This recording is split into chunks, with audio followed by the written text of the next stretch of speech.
మరి చూసేద్దాం. పైన డెకరేషన్ చాలా బాగుంది. పైన వెంకటేశ్వర స్వామి ఉంది. ఈ గణేశునికి బాగుంది కదా. వేరే కూడా చూద్దాం. అయితే చూడండి, ఉయ్యాలలో కూర్చున్నాడు గణేశుడు. బాగుంది కదా, బాగుంది, చాలా బాగుంది. ఇక్కడ ఊపాలి, నేను ఊపినాను ఇప్పుడే. సూపర్ ఉంది ఇది, సూపర్.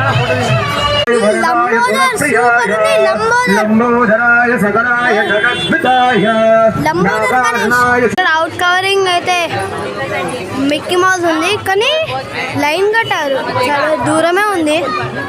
చూడాలి, కొంచెం పడుతుంది. పక్కనంతా మిక్కీ మౌస్ ఉన్నాయి.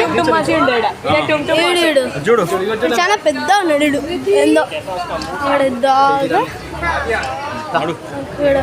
Mickey mouse. గణేష్